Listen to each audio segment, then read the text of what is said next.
Hello and a very good morning to all News9 viewers. I'm Neha Bhan. The high-octane assembly elections for the 5 crucial states have kicked off, with Chhattisgarh and Mizoram leading the way. Now, voting in these 2 states began at 7 a.m. Chhattisgarh will vote in 2 phases, the only state to do so. Now, these elections are significant as they serve as a precursor to the upcoming 2024 Lok Sabha election. The fight in Mizoram is over 40 seats, while the battle in Chhattisgarh is for over 70 seats. Now today, the election in Chhattisgarh will be held for 20 seats, which are predominantly in a Naxal belt. We get you the latest update from the election battlefields in these places. But before that, we have some big news coming in for all of you.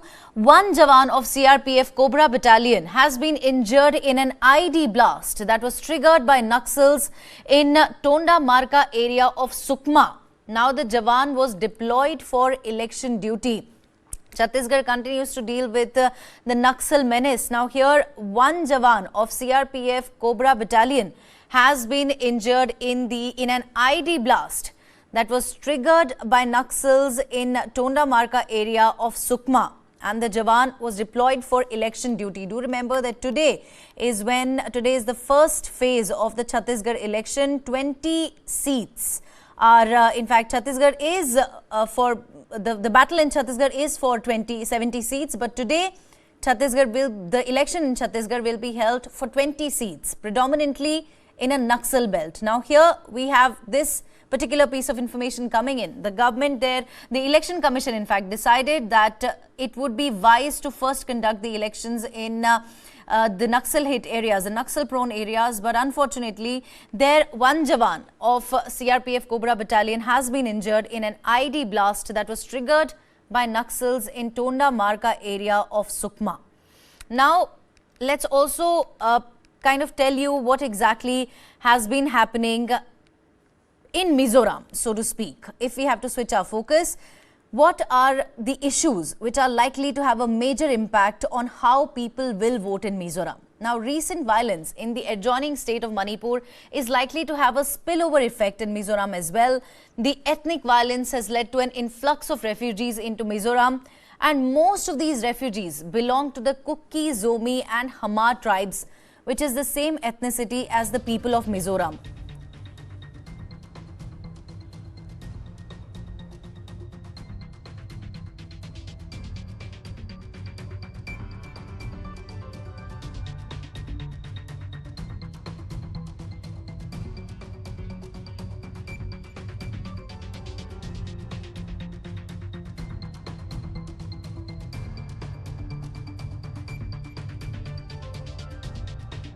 Now, Mizoram also has a border dispute with Assam. Recent clashes have also occurred in the disputed areas, with people clashing over claims on territory. The issue is certainly going to impact the voting patterns.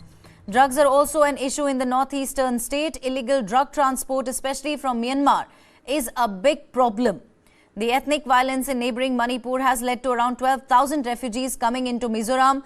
Most of the refugees belong to the Zomi tribe. How these refugees are accommodated in the ethnically diverse state remains to be seen.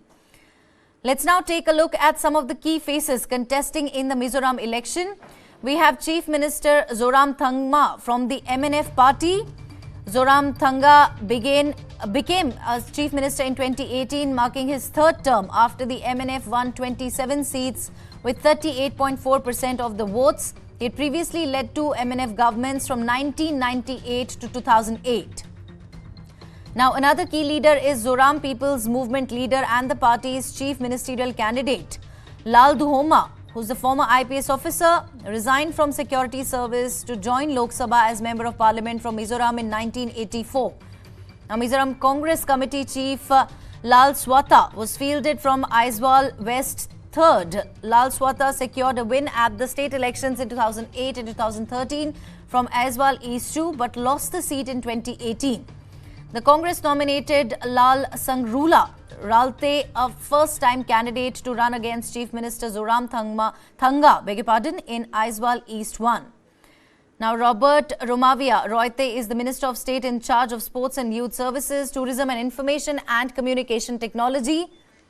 Royte was elected from the Aizwal East 2nd constituency and is contesting from the Hachek constituency on the MNF party ticket. Right on your screens, visuals coming in from Mizoram, where the voting is currently underway. Voting began at 7 a.m. In fact, the Mizoram Chief Minister also there on your screens casting his vote. He also spoke with the media. Let's listen in.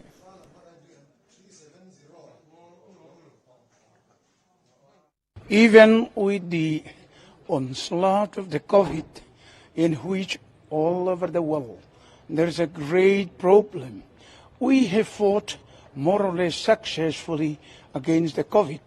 And in the COVID period, all over the world, it's a fight for survival. Despite that, here in Mizoram, we have done a lot of developmental works in social, in political, and in the government side also. Therefore, I believe that in order to continue the works that we have laid down, we shall be able to form the government. Certainly people will give us the hand for formation of a government. That is my idea. We hope that in order to form the government, it needs 21. We hope that we shall be able to get more than that, maybe 25 or more. That is our hope. And I believe that we will have a comfortable majority. Now, to join me to discuss more on today's big election day, I have with me political analyst Ifi Finai. I also have with me Avdesh Kumar Malik, who's a senior journalist. He joins me from Chhattisgarh. And I also have Ashok Tomar, who is a political analyst. Now, I'll come to you, Ms. Finai. What, according to you, is the biggest election issue in Mizoram polls this time? And, how is this election different from the earlier ones? Okay, thank you for inviting me. First of all, this is the 9th State Legislative Assembly election for Mizoram for 40 seats, and two national parties and two regional political parties are contesting this election. I'm sorry to say 3 national parties. And for the first time that the AAP is contesting election in Mizoram this time, contesting in 4 constituency. And the emerging issue in this election is that the emerging influence or the growing popularity of the third front that is known as the ZPM. So far, since the formation of the statehood, it is either the MNF or the Congress or the regional party or the national party, the Congress, that has been ruling this, that has been winning the election. So this time, the battle is mainly between the ruling party, the MNF, and the ZPM. So the fight will be an interesting fight because this will be the testing time for the MNF party as well, because the MNF party have been facing a lot of problem like the COVID problem and the Assam Mizoram border clashes, as well as the refugee influx from Myanmar and the ethnic violence aftermath influx from Manipur as well. So this could be the turning point for the MNF party, or it could be the negative point for the MNF party not in winning the election. That is one crucial problem. Another crucial point is that the role and the role played by the swing voters or the neutral voters, that many of the swing voters or the neutral voters, how they cast their vote will determine which party will win the election. And this is mainly the battle fight between the MNF, the 2 regional political party, that is the MNF and the ZPM party. And from the past election, from the past election results and analysis, it has been found out that never the 2 regional parties succeeded with one another, but this succeeded if one regional party rises, the other regional party falls down. But this time, this is the battle between the 2 regional parties, and they are the key players in this 2023 state election. Right. Ma'am, I'd also like to ask you, Zoramthanga has been taking a stand on the violence in neighboring Manipur. And he has also joined solidarity marches with the Kuki-Zo people. Now, he ignored the centre's directive to collect biometric and push back refugees from Myanmar. And he also did not share the stage with Prime Minister Modi. So, how should one read all of these moves by the Mizoram Chief Minister, and what could be its possible impact, if at all any? Okay. Yes. The MNF party from the beginning stands with Mizo nationalism. Since the formation of the political party, and it stands with the ethnic unity of the Zo ethnic groups. Since the 1966, when the MNF has taken the insurgent movement. Okay, so here the point is that the chief minister of Mizoram and the president of the MNF party is very clear with his stand that he will stand in solidarity with our Zo ethnic breeding in Manipur. So, like I said, and many of the people in Mizoram also have this belief and this feel that the masses of the Mizos have a stand with this Zo ethnic people, and when the MNF party has made a statement in the monsoon Lok Sabha session that they will, they will withdraw from the NDA government as well. I mean NDA coalition as well.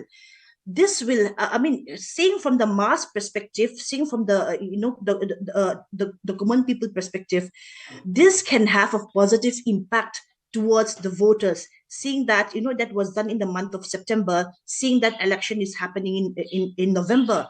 So, and many of because of the COVID that has hit the state of hardly to 2 years, that many of the promises or many of the policies which the MNF government promised to the Mizo people could not be fulfilled by this MNF ministry, and this has a negative impact towards the voters. So the MNF party move and stand on the issue of the Myanmar refugees, and it stands in solidarity towards the Zo ethnic breeding in Manipur, can be a positive point for the MNF when it comes to voting pattern and voting behavior. Do stay with us, Ms. Vinay. I'll come to you, Mr. Avdesh Kumar, to discuss a little bit about Chhattisgarh now. And, I'll start by asking you that as Chhattisgarh goes to polls, now Congress goes in with incumbency and infighting, while the BJP sort of still goes with Prime Minister Modi's name. Do local state issues still dominate the election poll plan, or would you say that both the parties are kind of eyeing the 2024 election? No, definitely. When there are state assembly elections, the local issue has a major focus on it, because it is the public which is going to vote. They think about their interest, how the political parties are giving them freebies and all sorts of basically plans to them, schemes to them. So they are basically focusing on that. But when you just this time of the first page of votes are concerned, basically these seats are which among 20 seats, they are the 10 prominent seats, and these seats are basically gives you directions to the polls in which way and which parties are gaining and which party is losing. Basically, because in Chhattisgarh it has been seen for last 20 years, more than that. As far as the people of Bastar is voting, because it is a tribal votes count here, and it has a domination of more than 29 seats across in Chhattisgarh. So finally, what happens? The party which wins Bastar, the party which wins Sarguja, definitely is going to form the government. So all the parties have put their major focus on the tribal votes, because it has gotten consideration of votes, and towards it in a one swing, or it is just like if it is an inclination towards a certain party, then definitely the party is going to definitely make some better move than other parties. If you see in the last elections, not last election, before that also, whenever the party has won the Bastar has 12 seats on it. And at present, if you see in Bastar, that's all the seats are with the Congress party. And this miracle has happened after a very long time. Uh, and the BJP is basically just want to again come in power, trying making it hard. But the final thing is here is that while this time it is very interesting if you see that. One thing is that when you see this time, this is the in general it used to be seen as the tribal vote as a singular one type of singer, second type of singer. Tribal votes are always consolidated, but this time there is a division in the tribal votes because there is an issue of religious conversion there. Nationalism is definitely an issue that we all know. And the second thing is that there is again uh, there is a division in the tribal votes due to the religious conversion. And again, the tribal party has basically the tribal social, the major dominant group, Sarva Adivasi Samaj, has built its own party there, and its candidates are fighting there. Then again, they are going to have a division of votes. So this time it is quite interesting to see because the paddy has very less impact in Bastar. Because you saw when you go and see all the news and thing, you find that people are discussing, leaders are discussing about the paddy bonus and how the MSP is going to give in to them. And now you see Chhattisgarh is the first state in the nation which has the highest rates of the paddy procurement, and every party is just taking this issue forward to allure the voters. But here the situation is different in Bastar.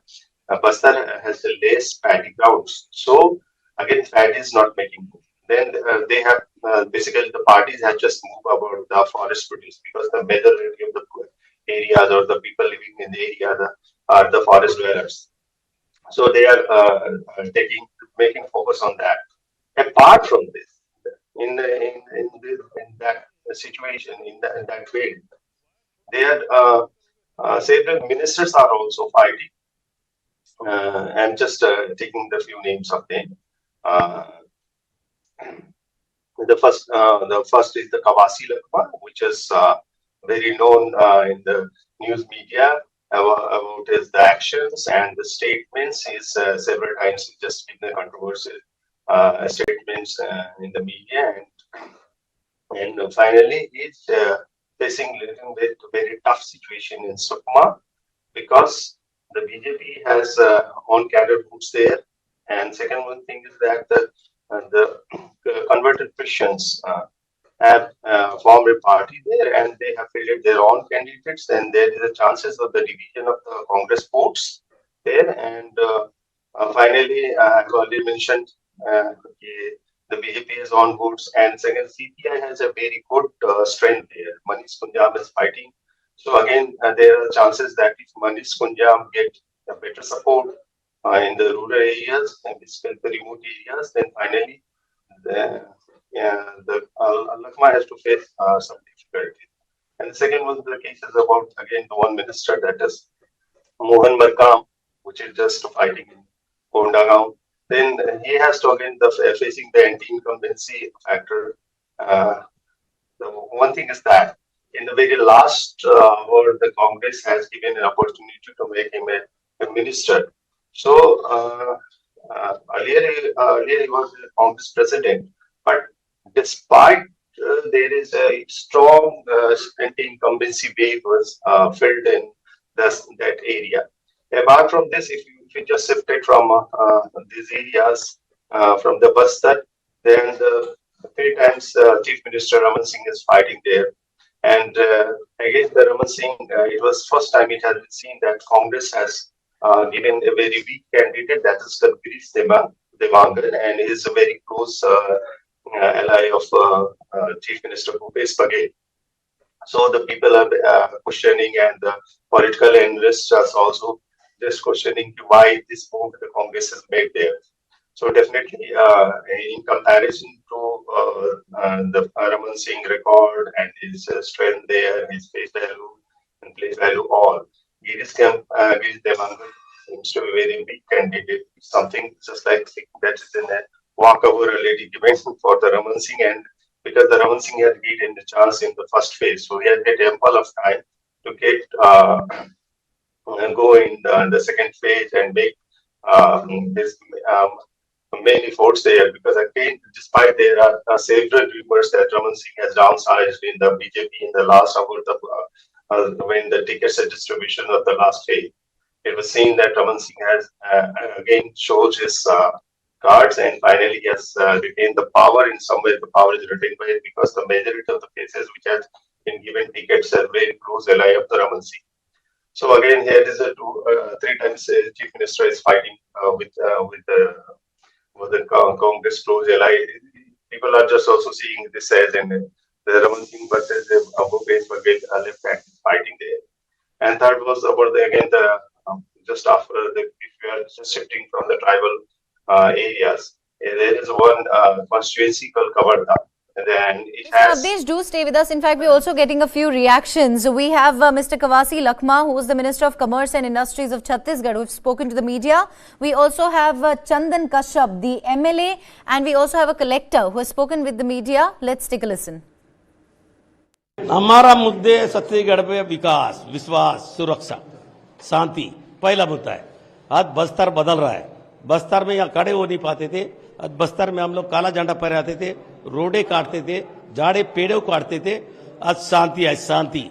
उनके school जो 3000 बंद किए थे, school खोल दिए, आश्रम खोल दिए, आंगनबाड़ी खोल दिए, और सवाल उस गांव में मिल रहा है। इसलिए केंद्रीय गृह मंत्री आया था पोटोंगपल्ली, वहां जाके वो खुश हो गया। वहां उस गांव तक रोड बन गया, उन गांव तक बिजली बन गया, और उस गांव तक सवाल मिल रहा है, उस गांव में स्कूल चल रहा है। ये बंद स्कूल बंद किए थे, लोगों को 700 गांव खाली किए थे, लोगों को 3 लाख लोग पलायन किए। तो इसका मुद्दा बस्तर में अभी है। जैसे स्वयं मुखा जो भारतीय जनता पार्टी का प्रत्याशी है, उस सलवा जुड़ुम में घर जला दिया गया, किसी को बेटी को है, किसी को माँ को कोई, किसी भतीजा को कोई। ऐसा लोगों को, पापी लोगों को वोट नहीं देंगे। मनीष को जब एक लड़ रहा है, वो कम्युनिस्ट पार्टी बाल अच्छा सा वो खत्म हो गया कम वोट पाने से।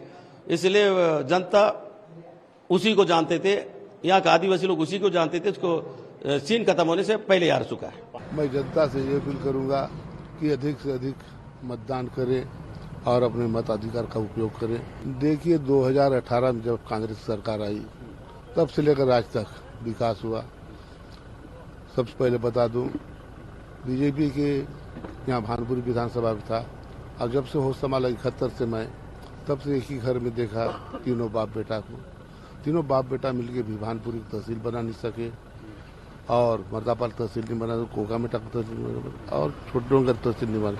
हमने मर्दापाल भी तहसील बनाया, वहाँ बड़े अस्पताल बनाया, ITI बनवाया, शासकीय महाविद्यालय बनाया, और अस्पताल बनाया, स्वामी आत्मानंद का अंग्रेजी स्कूल खोला। और इन्होंने 15 साल मंत्री रहते, न भानपुर तहसील बनाया, न मर्दापाल बनाया, न छोटों को बनाया, न कोका मेटा। और चारों तरफ रोडों की जाल बिछ गई, पुलिया बन रहे हैं। और जो पंचायतों के माध्यम से हमारे युवा मितान क्लब के सदस्य हों, उनको 1 लाख रुपया दे रहे हैं। और गाँव में जो पढ़े लिखे 12वीं पास बेरोजगार हैं, ऐसे युवाओं को भी 2500 रुपये प्रति माह बेरोजगारी भत्ता दे रहे हैं। गांव के सिराहा, गुनिया, माता पुजारी, हाट पर दवा देने वाले, नाड़ी परीक्षण करने वाले, इन सभी को दे रहे हैं। और रही बात किसानों की, किसानों को 3200 रुपया धान कुंटल देने का वादा किया है। पिछले बार 2500 बोले, 2640 दिए। और जो किसानों को कर्जा माफ किए।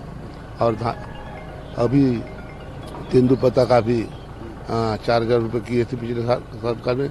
इस साल आने के बाद फिर से किसानों को कर्जा भी माफ होगा, और तेंदुपत्ता 1000 का 10,000 देने का वादा किया है। इन सभी मुद्दों को लेकर हम चुनाव लड़ रहे हैं, और जनता खुश है इन वादों को देखकर, क्योंकि पिछली बार जो भारतीय जनता पार्टी शासन थी, उसमें वादाएं की गई थी, लेकिन वादा नहीं निभाया गया, जिसकी वजह से 18 में कांग्रेस सरकार आई। और आदरणीय भूपेश बघेल छत्तीसगढ़ के मुख्यमंत्री बहुत बेहतरीन अच्छा काम कर रहे हैं। छोटे से लेकर अंतिम व्यक्ति तक को लाभ देने का प्रयास किया है, जिससे लोग खुश हैं। अभी जो चुनाव आयोग की निर्धारित प्रक्रिया थी, उसके अनुसार सभी पोलिंग बूथ पे मॉक पोल की प्रक्रिया संपन्न करके जो रेगुलर मतदान है वो सभी बूथ पे प्रारंभ हो चुका है। निश्चित ही सभी मतदाताओं को अपने इस अधिकार का प्रयोग करना चाहिए, जिससे कि वो एक अपने लिए बेहतर सरकार का चयन कर सके। उनके लिए एक बहुत ही मेमोरेबल डे होना चाहिए। उनको पहली बार मतदान करने का अधिकार जो संविधान ने सभी नागरिकों को दिया है उसको प्रयोग करने का यह अवसर मिला है। तो मैं ये उम्मीद करूंगा, साथ ही यह निवेदन करूंगा कि उनमें सभी 100% अपने मतदान के अधिकार का प्रयोग करें। 7 बजे से 3 बजे तक निर्धारित समय है मतदान का। Let's now talk about the key issues in the state of Chhattisgarh. The farming community in Chhattisgarh holds a big impact on who rules the state. The agrarian community now constitutes, in fact, about 70% of the state's population, and every contesting party would be looking to take with them a major chunk of the farmer vote. The state has also seen social unrest with clashes in the past between the Adivasis, who are mostly Christians, and the other non-Christian people.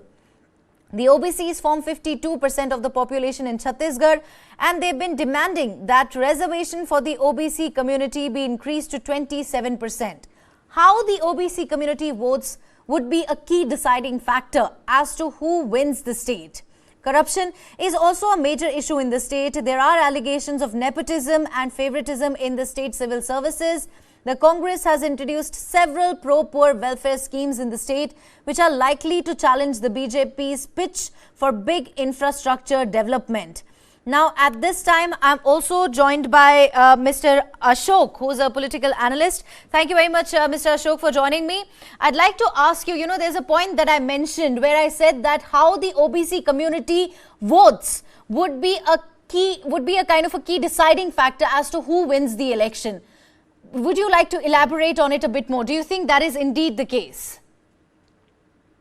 As far as OBC is concerned, I'm sure the way all the farmers of the most of the farmers in the OBC community, most of the farmers are from the OBC community in Chhattisgarh. And the way Mr. Bhupesh Baghel has dealt with them, and the paddy prices have been increased, Tendu Patta thing has been increased, I'm sure maximum vote will go for Congress. I can assure you. Hello. All right. Understood, sir. On that note, I'd like to come to you, Mr. Avdesh. And, the question here also is about the Naxal issue. Like we just got to witness, there was an IED blast. And that took place, and in which one Jawan of CRPF Cobra Battalion was injured. So I'd like to ask you, Mr. Avdesh, how significant of a factor will the prolonged Naxal issue prove to be in this election? Definitely, Naxal issue has its own impact. When we just speaking about the things, basically in the remote areas where till this time it has been said the Naxal has a very good presence in those areas. Basically, if we talk about Sukma, Bijapur, and Dantewada, and Bastar, and Kake, so these areas, the Naxals still have a good presence in these areas. So when we just see about the facts, the voting patterns, and how the Naxal are influencing it, definitely they used to give diktats several days before the elections going to be held there. And we have seen that in diktats, basically either they are saying that you should have to stay away from the polling booths. And finally, in the many areas, basically non-accessible area, it has been seen that the bogus polling has been done, and it remains unreported. In a state, it was shown the people have not reached those areas, and it has got a very good polling. So this is the fact. The second thing is that this time the Naxals have been just pushing. They have given diktats instead of giving the diktats in written or putting a banner poster on several places. They have just given their diktats, they've threatened, even they have directed basically the tribal voters who are highly illiterate and basically, and they have seen just go and from your own houses, go to the polling booths and just cast in favor of certain candidates.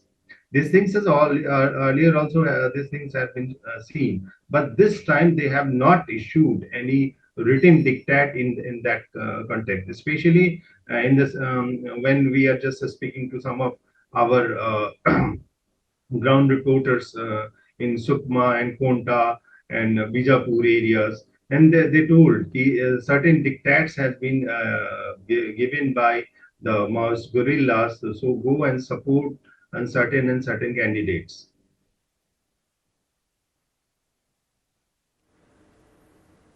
All right, do stay with us. In fact, I'd like to come to you, Ms. Ifi Finai, on that note.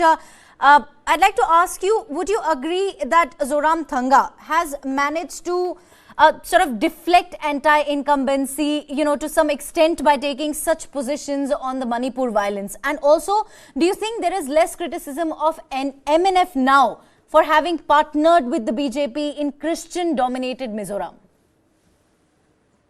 Okay. To answer your first question, no, I don't think that the MNF stand on Manipur's or ethnic issue or Manipur ethnic clashes will be, the positive factor for the MNF. It could be, but it cannot be the sole factor for the MNF party, because the anti-incumbency wave is pretty strong this time. If we see the election trend, the past election trend, that either the MNF or the Congress, who used to be the ruling party, usually rule for 10 years. 2 terms. Okay, but this time that the anti-incumbency wave among the masses regarding the MNF ministry misgovernance or nepotism and favoritism even within the party is quite strong this time. Yes, of course, the MNF party stand on the ethnic issue can be a positive factor, but this alone will not help MNF party, in winning the election this time again. And to answer your second question, yes, Mizoram is the only state in the northeast where the BJP government hasn't been set up. And this time, even the BJP party is very, very persistent in trying to get seat. In the 2018 election, the BJP has won only 1 seat. And this time, they are trying really hard to get at least 3 to 5 seats in this election.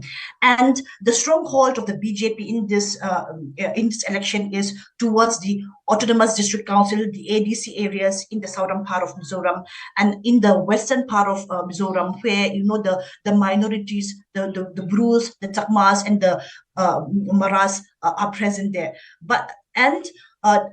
Of course, in the before the 2018 election and after the 2018 election, the MNF party was quite reluctant in saying that they are not a part of the NDA, and they try to debate these questions. They try to debate these questions as far as possible. But with the coming of towards the end of this this term, that now the MNF is openly saying that they are a part of the NDA. And in order to win the masses or the electoral politics, in order to influence the electoral politics, that the MNF party in their press release also said that they are not even afraid to withdraw themselves from the NDA as well. Okay, so even now there's a counter claim and the counter accusation between the two regional parties, the MNF and the ZPM, that both are trying to ally with the BJP, and the BJP is trying their level best to make a coalition government in the state, so that they can mark their presence in all of the Northeast states' government formation. And like I said before, Mizoram is the only state where they haven't marked their presence in the government. So the masses are watching now. The masses are watching whether we will have a coalition government that will include the MNF and the BJP. will the MNF succumb to the pressure of the BJP for the formation of this coalition government in the state? That is a Stay big with us. In question. fact, we'll also discuss the possibility of the coalition government. But before that, we have Mizoram's governor, beg your pardon, who has spoken to us. Let's quickly listen in. Mizoram is a illiterate state. Literacy rate is very high, and people are also aware of their rights. I appeal to all the people of Mizoram to vote and participate in the elections and strengthen the democracy. Participation to strengthen democracy, I think the fundamental responsibility of every citizen is to vote. I appeal to all the citizens to vote. I think in Mizoram people are well aware of their rights and the percentage of voting is very high. This time also I expect the percentage to be very high.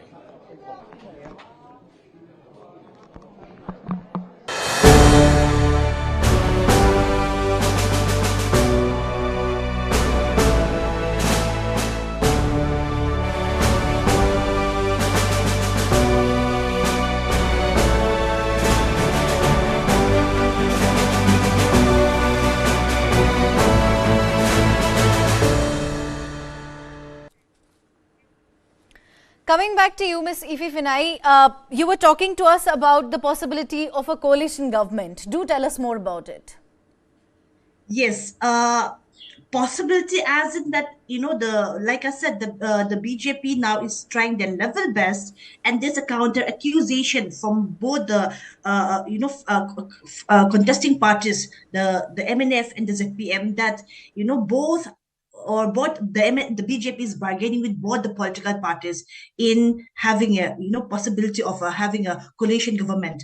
But so far, if we look at the past election results, that we hardly have this coalition government formation. We had once that is between the MNF and the MPC before, but that did not last even for 1 year.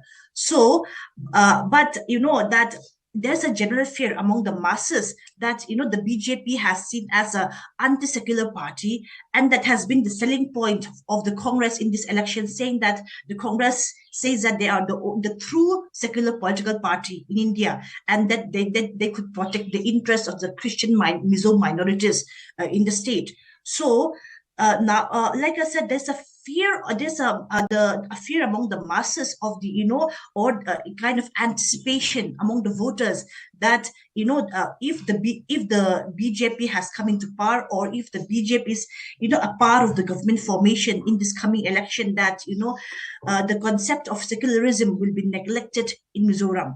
So now this is a playing card between the MNF and the ZPM party, that they will not form the government with the BJP. That is the point. The statement made by the ZPM.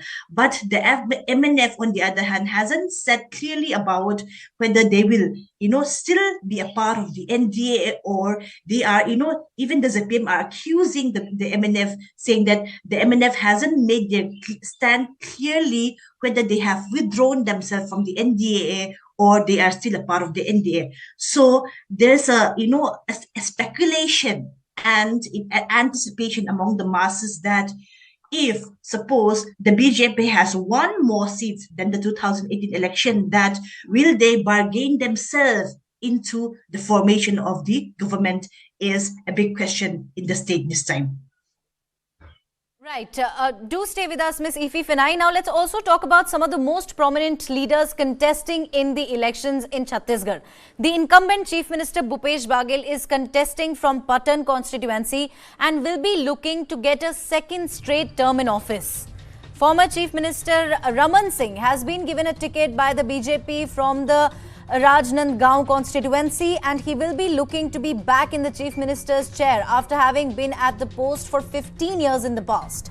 T.S. Singh Dio, the Deputy Chief Minister, will be contesting from his home constituency of Ambikapur. I'd like to come to you, Mr. Ashok, on that note, and I'd like to speak to you about Ashok, about Baghel. For many, he seems to be a force to reckon with. But I'd like to know from you, What difference has Baghel really been able to make in the state? Come again. I am not able to get your voice clearly. Will you just ask me again? Sorry to request you. No, that's all right, Please sir. I wanted to know from you, what difference has Baghel been able to make in the state? Two things I am telling you right now. All the pictures which you have shown of the leaders on the television screen, all of them are going to win. That is clear. Number two, as far as BJP is concerned, BJP's late decision of electing or giving more power in distributing tickets to Raman Singh was a very wrong decision. It is going to cost BJP very high. That is number two. Three is that when the first list came out, it appeared that Congress is going to get an walkover.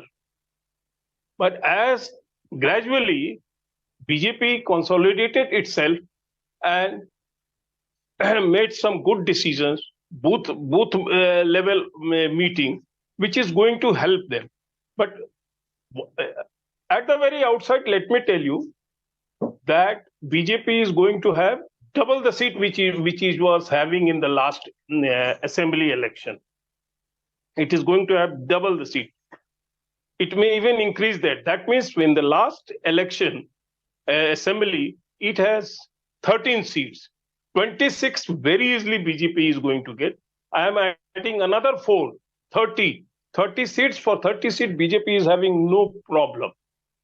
I'd like you to hold on to that thought. Mr. Ashok, I'd like you to hold on to that thought. On that note, I'd like to come to you, Mr. Avdesh. Do you think what Mr. Ashok is saying is correct? It is going to, it is, in fact, BJP is going to double its tally. Do you think that's going to happen?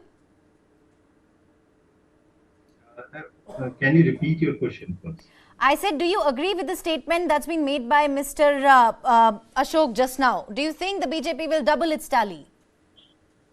Yeah, definitely. BJP is going to win. I'm just saying that the elections, but actually the number of the seats is going to be increased definitely. And in the percentage, if you take the success rate is something more than 80%. Because right now the BJP has very a low number of seats in its hand. So finally, it is going to cross something 30 to 35, because as far as we have seen the ground reports and the survey reports, it was claiming that BJP margin is going to hold is around 35 seats. And so in some states there is conflicting situations, and if the permutation combinations work, because there are different factors this time, there are several parties in the poll fray, and there are chances in measure of the Congress vote, they can eat the measure of the Congress vote, because the BJP still there is belief in the common masses. And even in the political classes, that the BJP has won its square cadre votes and its cadres. So definitely there is a less shift. Yeah, it is a very different thing. That is what happened in the last elections. So that is because there is a strong anti-incumbency wave, and there is a much difference between the workers and the leaders. So you see that the outcome is not very good, but this time BJP is gaining in these elections. He is gaining in this election, but what about the recent issue, the Mahadev betting app and the allegations that were made against Bhupesh Baghel that he took a bribe of over 500 crores? Do you think that is going to make any impact? No. It is not going to make any impact. The things which are going to impact is the patty about the basically there is a scam in jobs which BJP is raising, and if we just talk about in the especially in the tribal areas, there is a strong resentment in the youth. The way the candidate selections has been done, the jobs has been given, So the local tribal youths are not happy with that. So it is the first time in Bus it has seen that the youth has its own voice and elder voters have its own voice, and there is a so in some states the religious conversion has become an issue. In some states, again the tribal resentment is another main issue. So this is a very mixed type of elections which are seeing this time, and very different and quite interesting. Interesting because now the tribal youths have get an access to the educations and the facilities. Now there are several engineers, even IIT engineers from the remote inaccessible areas like Abuzmat, which is you earlier used to say is the safe haven for the Maoist known and security forces, still facing quite trouble to get in those areas. But definitely the education has reached, and the people, basically the youth, the TV has reached. You won't see in the electricity in the very remote areas of the Abud Mart, but you can see there is a DTH, there is a Tata Sky, and there is something just like, and people are viewing that. In some area, if there is no mobile connection, and then finally the youths have their own mobile handsets and they are using Bluetooth for the streaming of the videos. So finally, there is a lot of change has been happening in this last 5 years, or I can say in the last 10 years. So this time, just predicting on the single issue that the way the Naxal is going to make impact or not, this time it has very mixed type of equations. The factors has been changed, and definitely you see the lots of roads have been constructed in those areas. So finally, it is making differences. Yes, but in the plain areas where it's a paddy cultivating belt, basically the paddy, the procurement, the rate of the procurement which the Congress and BJP is claiming is going to make difference. A loan waiver, which is the Congress has promised, it has a major impact in the plain areas. Do stay with us. In fact, we also have several reactions coming in from the BJP and the Congress end. Let's listen in. लोकतंत्र के महापर्व में पहला vote मैंने दिया है और जनता से भी अपील करता हूं ज्यादा से ज्यादा मतदान करें और अपना काम धाम छोड़कर मतदान करने पहुंचे। मुझे तो लगता है कि मैं तीसरी बार जीतूंगा और हैट्रिक बनाने में सफल होऊंगा। कोंडागांव विधानसभा में जो भ्रांतियां हैं कि 2 बार से तीसरी बार नहीं जीतता, वो मिथ तक टूटेगा ऐसा मुझे लगता है। भारतीय जनता पार्टी छत्तीसगढ़ में कांग्रेस पार्टी से नहीं लड़ पा रही है, इसलिए ईडीआईटी और अन्य संस्थानों का दुरुपयोग करके, संवैधानिक संस्थाओं का दुरुपयोग करके उनको डराने धमकाने का प्रयास किया जा रहा है। मगर हम डरेंगे नहीं, लड़ेंगे, जीतेंगे और फिर से छत्तीसगढ़ में कांग्रेस की सरकार बनाएंगे। देखिए, विकास मुख्य मुद्दा है। बहनों की बात हो, भाइयों की बात हो, वरिष्ठ जनों की बात हो और इंफ्रास्ट्रक्चर की हम बात करें तो आज फर्स्ट चरण में भी लोगों को ये समझ में आ रहा है हमारे इस क्षेत्रों में कि डेवलपमेंट कोई ला सकता है तो भारतीय जनता पार्टी की सरकार ही ला सकती है। इन 5 सालों में भ्रष्टाचार, विकासहीन क्षेत्र कहलवाने में कांग्रेस अव्वल नंबर रही है। लोग आज परेशान हैं, त्रस्त हैं। उन्हें जो सुविधाएं पूर्व में मिल रही थी वो सुविधाओं से भी वंचित हो रहे हैं। चाहे तेंदुपत्ता तोड़ने वाले हमारे भाइयों बहनों की हम बात करें या अन्य सारे समाज की बात करें, तो ये सारी चीजें जो है कांग्रेस को अब धोने वाली है और कांग्रेस को पछाड़ने वाली है और आने वाला समय भारतीय जनता पार्टी का हो। देखिए, जिस तरीके से आप बात कह रहे हैं, कोयला की बात है, शराब की बात है, महादेव की मैं भी बात करूंगी जिसमें लाखों करोड़ों रुपए का चंदा कांग्रेस को जा रहा है और इसमें ये हिसाब लगाया जा रहा है कि इतने करोड़ का ठीक नहीं है, इतने करोड़ का ठीक है। तो ये सारे मुद्दे जो हैं, भ्रष्टाचार का जो मुद्दा है वो सारे मुद्दों पे हावी हो चुका है और भ्रष्टाचार में जिस तरह से सरकार लिप्त रही है बिना। Switching our focus to Mizoram now, the tiny northeastern state saw a change in government in 2018 as the regional party, Mizo National Front, formed the government with a clear majority of 27 seats in the 40 assembly. The MNF is a partner of the BJP-led NDA at the centre. Congress was reduced to just 4 seats with a vote share of close to 30%.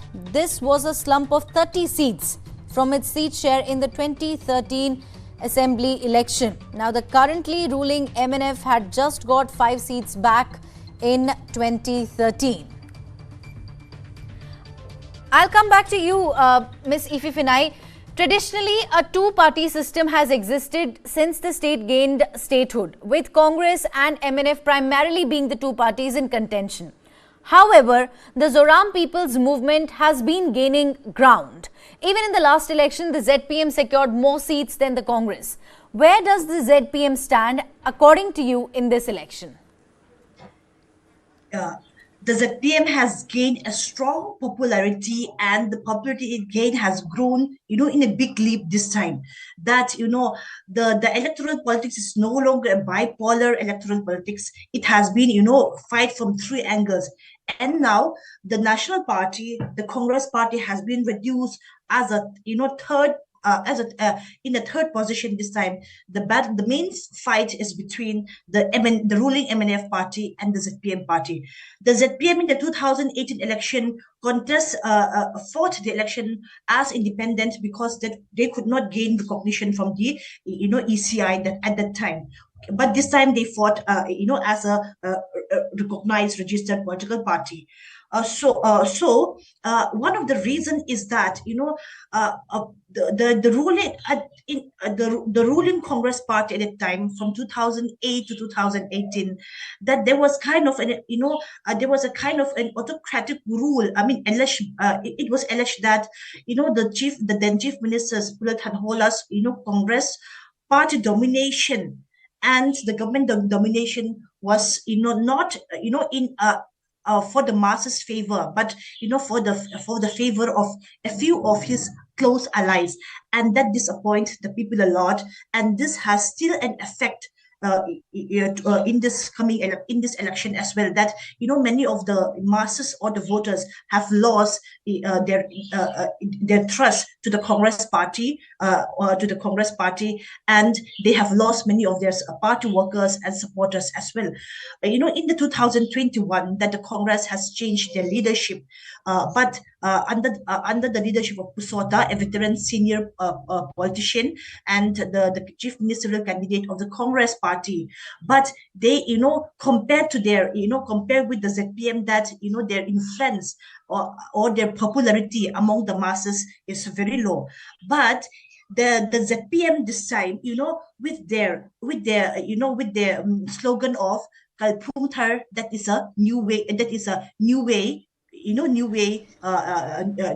new government, Kalpungthar, and their economic policy of hand-holding policy. Earlier that the Congress and the MNF, in their socio-economic policy have sold, the free cash distribution policy, sometimes 2 lakhs, sometimes 3 lakhs.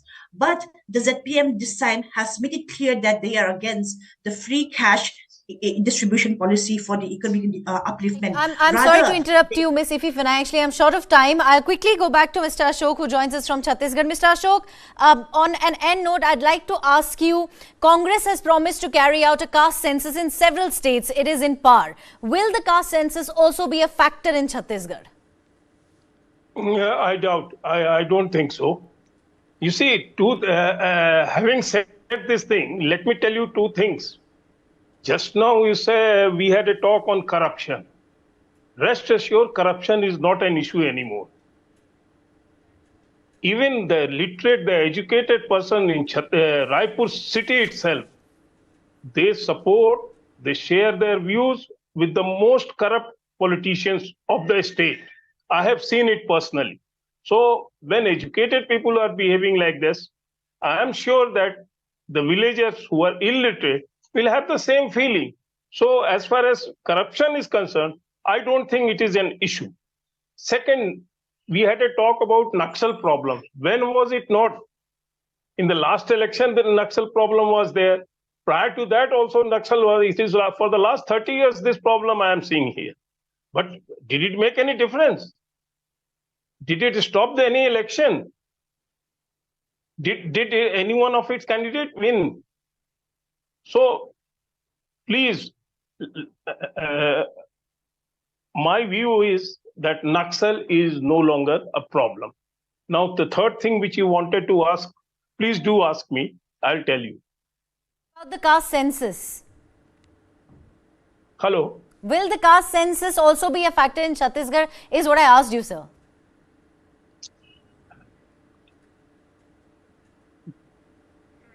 All right, we seem to be facing a technical difficulty. Thank you very much, Mr. Ashok, Mr. Avdesh, Ms. Ifi Finai for joining us with all of those important insights. With that, it's a wrap on this edition of the Bulletin. Thank you very much for joining me. Have a great day ahead. Do stay tuned to News9 for further updates.